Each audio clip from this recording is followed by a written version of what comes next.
Now, a lot of us Gen Xers, we're not asking for a luxury retirement. We just want some options. We want to know, how do I get out of this grind before I turn 70? And listen, for some people, the math, it's just brutal no matter what. Wages have been too low, prices are way too high, life hits really hard, and there may not be an easy fix.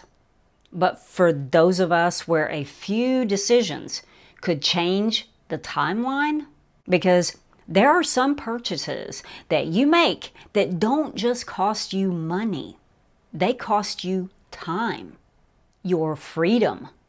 They cost years of your life still punching that clock. So today we're looking at 6 purchases that could turn a situation from, maybe I could retire soon, into, I guess I'm working until I'm 70. Okay, number 1 on the list, and you know I had to go there, and that's the $75,000 Pavement Princess. Now there are pickup trucks, and then there are pickup trucks that look like luxury rides with a bed in the back that will never haul a dang thing. And I mean, if you actually use a truck for hauling, for work, for towing, farming, landscaping, those kind of things, because a lot of people genuinely need trucks. But that's not always what's being sold today. What's being sold today is status, power, comfort, a look. And these emotions are exactly what the salesperson will use against you the moment you set foot on the lot. Now, I went to the Ford website, and the F-150 King Ranch model, it starts at $65,000. Now, I added a few common options, and my total quickly jumped to $75,000. And by the way, the King Ranch isn't even their top model. No, that belongs to the F-150 Platinum. So at some point, this is not just transportation anymore. This is a mortgage payment on wheels, a depreciating asset, a higher insurance premium, worse MPG, higher repair costs, and maybe years added to your work life. I have a family member who a few years ago, he bought one of these similar style trucks. And not long after he bought it, he realized that he couldn't get in and out of it safely. So he rarely ever drove it. Now that's the kind of purchase that brings buyer's remorse in a big way. So before buying that dream truck, ask yourself this brutal question. Is this buying me a better life? Or is it buying me more years at work? Okay, number 2 is that slice of vacation pie. Now, any product that relies on high pressure sales tactics just to sell the thing, well, that right there should be a giant red flag. Because the purchase price, well, that's usually just the beginning. That was true with the truck, and it's definitely true with timeshares. The sales pitch, always sounds the same. It always sounds really good. You get the vacations, you get ownership, a place that you can go to year after year. But then come all the maintenance fees, the special assessments, more fees, the blackout dates, the restrictions, all the fine print that didn't get emphasized during that free breakfast presentation. And good luck trying to get rid of it or sell it when you don't want it anymore. Do you really, at this stage of life, Want to buy a vacation package with no exit strategy? And the newer version of this trap is what I call the Airbnb dream. You start thinking, we'll buy this little vacation property, we'll rent it out when we're not using it, and it'll help pay the mortgage payment. And that sounds great, especially if it works out. But it's going to turn into a second job for you, because there's nothing passive income about this situation. Sometimes the smartest vacation property is the one that someone else owns, the one that someone else has to clean and insure and repair and worry about. Instead of buying the timeshare, instead of becoming the landlord, just be someone else's Airbnb guest on your own vacation. Okay, number 3 is the rolling money pit. Now, I think a lot of us, we can agree that post-2020 life leaves a lot to be desired. Customer service? What is that anymore? Quality control? Same. And when it comes to RVs, this is something where Gen X needs to be really, really careful. Because the RV dream, it's a powerful thing. You dream about those open roads and campgrounds and all the national parks. Yeah, I get it. I really do. But a lot of RV buyers have found out the hard way that the dream and the reality can be two very different things. Since 2020, there has been a huge rise in complaints about rushed production, supply chain issues, very poor workmanship and quality, big warranty battles and repair delays, and brand new, straight off the lot, brand new RVs spending more time in the shop than on the road. Now, there are a few RV brands that take quality seriously. The problem is those brands, they usually cost the most. And I'm not going to name call out, all the bad RV brands here. But there is a YouTube channel called Liz Amazing, and she does call them out.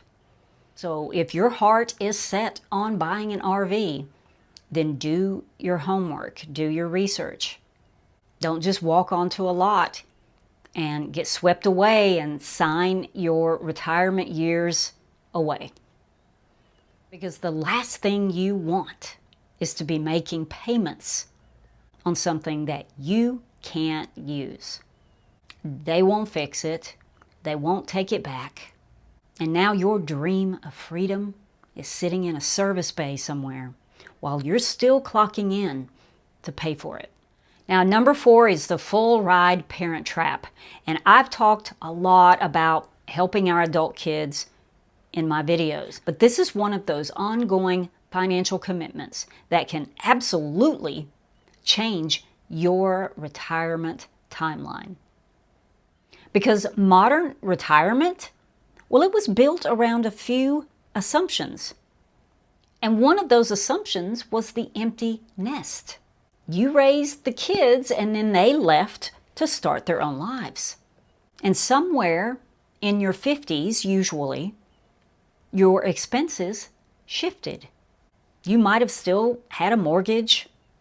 Of course, all the bills were still there. But the heavy child-raising years, well, those were behind you. And that empty nest stage, well, that was supposed to be your catch-up window. That was when you could pay down debt, really bump up and increase your retirement contributions. Maybe actually get to take a deep breath and concentrate on your future. That's what the empty nest stage has allowed the previous generations before us. That's what it's allowed them to do. But a lot of Gen X, they didn't get a clean empty nest. Because there's a big difference between helping your kids and becoming their full ride financial plan. And I see this in real life. I know some Gen X parents that this is happening with. And if you're still paying for your adult kids in your 50s, even your 60s, and whether that's car payments or rent or insurance, the phone bill, even letting them live at home without a plan, the question is are you going to be able to retire? Now, I know that it's really different and it's really difficult out there for some kids to launch. But I know too that they have tools and resources at their disposal that we did not have. They have technology. They have side income options that we didn't have. They have online education at their fingertips, and a lot of that is free. They have remote work options. So, no, this isn't about throwing them to the wolves. It's about not letting this stage of life, this final catch-up window, don't let that slip by while everyone else's needs come first. So don't drain your 401k. Don't co-sign loans. Your job at this stage is to protect your future so that you don't become the next financial emergency in the family. And money is not the only way that you can help your kids. Giving them your wisdom and helping them think through a plan, teaching them how to solve their problems, and letting them build up that resilience of their own. Those are the things that mattered centuries ago, and they still very much matter today. Number 5, the forever home remodel trap. Now, with the housing market being what it is today, a lot of Gen Xers have just resigned themselves to staying put. And maybe you always wanted to downsize, or maybe you wanted a one-level home. Maybe you wanted to move closer to family or farther away from town. Whatever your version of next chapter looked like. And then reality bites big time. Prices of homes are ridiculously high. The interest rates are painful. And homes that seemed halfway reasonable a few years ago now have doubled or tripled in price. So now buying a different home starts to feel less like, a life decision and more like some competitive sport. You almost need nerves of steel just to put in an offer on a home that you may have only seen online. So instead of moving, a lot of people just kind of look around their own house and start thinking, okay, well, if we're not going to move, what can we do here to make things work a little better? And that's where the remodel fantasies start. It might begin with just refreshing the kitchen or finally redoing that bathroom that you put up with for 20 years. Then the ideas get a little bigger. Maybe you want that first floor master suite so you can age in place. Maybe it's a finished basement because an adult child needs to move back in. Or maybe you're thinking the parent might need to move in. Maybe you could even rent it out and make some money. And there's nothing wrong with making your home more comfortable, safer, more age-friendly. Sometimes that's the smartest thing you can do. But you have got to watch the budget, because the idea of let's update the kitchen can quickly turn into a $50,000 6-month project. And one project can lead to another one, because now the new kitchen, it makes all the old floors look bad. And the new floors make the paint look bad. And if all that money is coming out of your savings or your 401k, maybe even a HELOC that you'll be paying on for years, that remodel can put so much pressure on your retirement that you feel you have no choice but to work longer just to pay for the house that you were trying to make easier to live in, that still comes with the same mortgage, the same maintenance costs, repairs. This could realistically just be something that you cannot afford, especially if it means putting a huge hole in your nest egg. Okay, number 6 is the brand name lifestyle. It was pretty clever, wasn't it? Somewhere along the way, designers and brands, they convinced us to buy their clothing and advertise for them at the same time.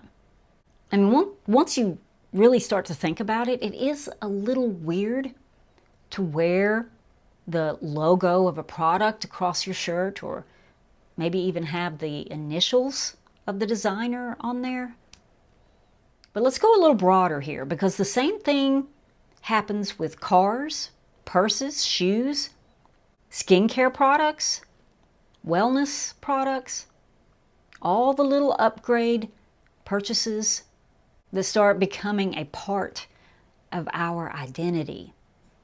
And there's that little chrome emblem on the back of the car, the hood ornament, the label, the premium version, the thing that screams, I spent a lot of money on this. But at this stage of life, I think we need to ask ourselves whether the goal is to make quality purchases or just spend a lot of money. Because if you can get solid quality for half the price, well, duh. Because there's short-term spending and there's long-term saving. And we have to strike a balance between those two extremes. When we're younger, maybe we feel more insecure. Maybe we feel like certain things, certain products, they prove our worth to the world. But in our 50s or 60s, come on, we're Gen X. Do we really care about status symbols, luxury labels, and expensive anti-aging products as much as marketers hope we do? Because for me, true wealth for Gen X is having the freedom to stop working before we're too old to enjoy the fact that we're not working. So this is not about stripping every enjoyment in life. It's not about skipping vacations or refusing to help your kids, or even about living in a house that you hate. That's not the point. The point is to just take a pause before these big financial commitments. Something that feels like freedom at first can just turn into another payment, more obligations, and another reason that you can't leave work yet.